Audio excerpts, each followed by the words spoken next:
Right now we're going to talk about cash flow. We need to understand this concept first before we can move on to the next stage.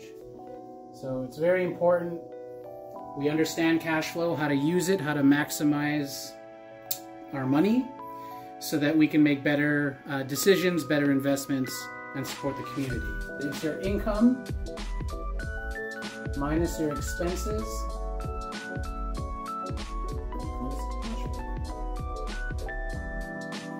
This is all the extra money that you have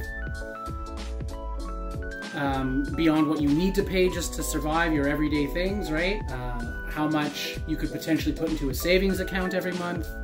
And we're going to talk about this on a monthly basis. Money is energy, right? So how are you utilizing this energy? How can we be efficient with that energy? So unfortunately, we're going to have to do something everyone hates. It's called budgeting. Your income, right? We're just going to look at a flat after taxes. We're not going to worry about that stuff. Just how much cash can be in your hand at the end of the month. If it's bi-weekly, you multiply that by 2. So if you get, say, $750 every 2 weeks, you talk about $1,500 a month, right? So we need income. We need your rent or mortgage. So your place to live. We need food on the table, right? We have other bills. So these bills are like your utilities, your cell phone, your Netflix account, other little things that just come out regularly that are just going to go back into what we're calling Sim City. So I'm just going to put Sim City over here. Right, that's the outside world. That is your employer. Those are the people paying for your services. Those are the people, or the grocery stores. That's the hardware store. Whatever you need right now exists in Sim City. But our goal is to establish our own Cafe Cadenza Sim City, so to speak. So anyways, all your bills are going out that way. Well, now with these bills, we're not including things like car loans and credit cards, so that's next. So we're talking about your debt, your debts. We'll talk about your minimum payment, okay? We're gonna, on the right here, we're gonna talk about your debts as well, but we're gonna talk about your total. Right? So that's an important thing to know. I'm just gonna draw a line here, and here, right? Then we're gonna understand what our cash flow is after we take our income, we subtract our bills, and then whatever's left over is our cash flow, right? Down here, I'm going to make room for savings.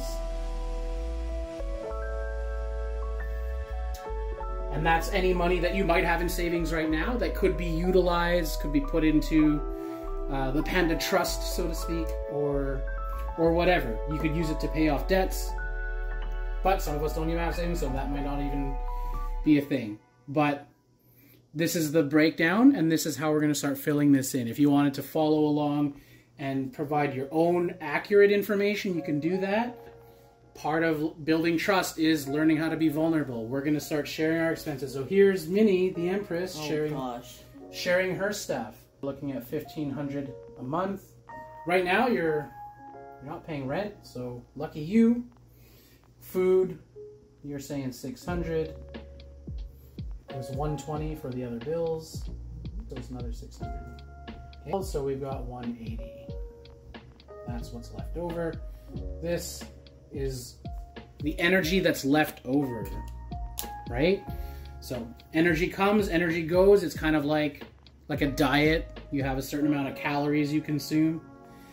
And where does those calories go? Does it go towards fat? Do you burn it off, right? And then this is what the energy we have left over, okay?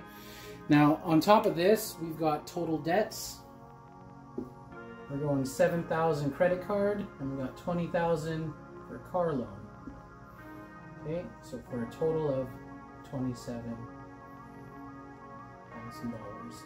in debts.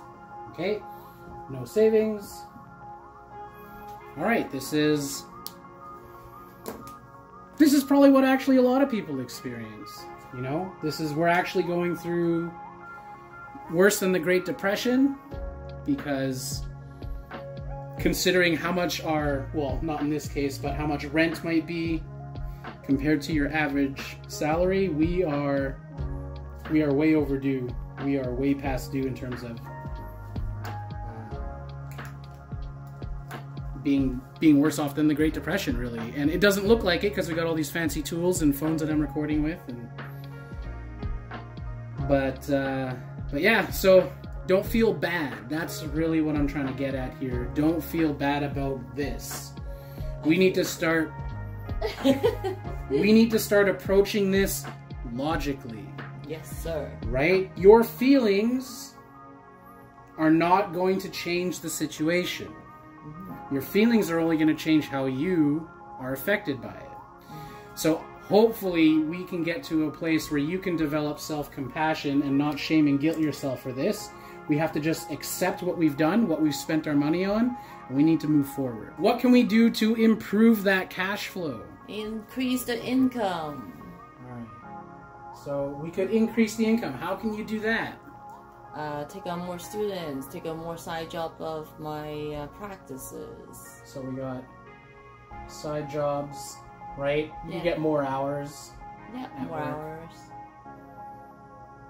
Ask for a raise. Okay. I hope my boss is listening. A raise.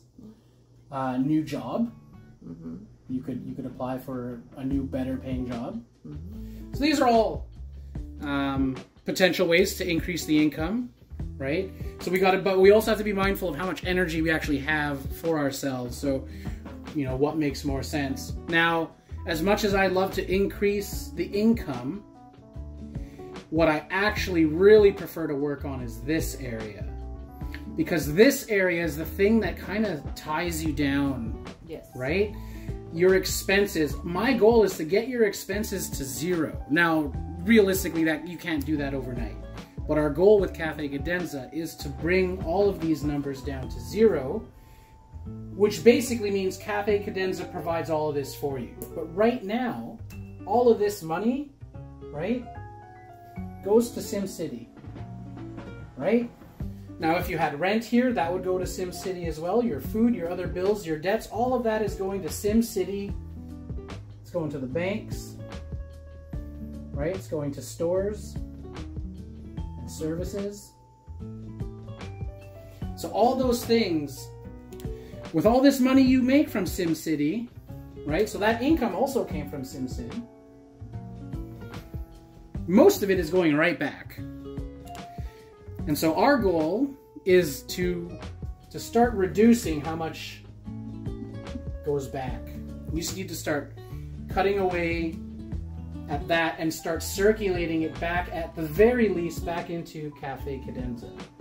And I think one of the things that Cafe Cadenza can do, of course, in the long run, is have whatever SimCity have, right? We are going to be the bank, we are going to be the store, and provide services. Exactly. We're going to do all the things that SimCity does. We're going to do that here. So what I love to do is we invest in real estate. Right? We're going to have a farm where we can have our food. Trust Panda. Okay. We'll have a bank or a trust. And we connected to members as businesses. And services or businesses, exactly. But because that's so far down the line, let's look at what we could do now that can do. Yeah. So right now, some things we can do. Well, this is why the bank comes in handy here. Okay, so let's say in the bank we've got enough money to cover this $27,000 debt, right? Minnie's minimum payments total $600 every month. That money is going SimCity. Yeah. If we from Cafe Cadenza give that $27,000 loan to just pay off those debts outright, all of a sudden, instead of this going up to SimCity, now it's going to Cafe Cadenza. Yeah. Right? So we haven't changed anything. Your cash flow, everything is the exact same. We've just now replaced the bank with our own bank, and now Minnie's $600 a month. She still has to pay back her debts. She's not debt forgiven here. No. But now her $600 she knows is going to back to Cafe Cadenza to pay back that $27,000, right? Plus any interest. So if we pay off this loan in full, in cash, we've also saved her on interest. So those interest payments she would have normally been paying out to the bank, she doesn't now have to pay to the bank, she pays to us. And we can lump this all together under an equal payment plan and work out the interest on whatever kind of makes sense for the time frame and how much money she can make. Now, things like food, this is another thing.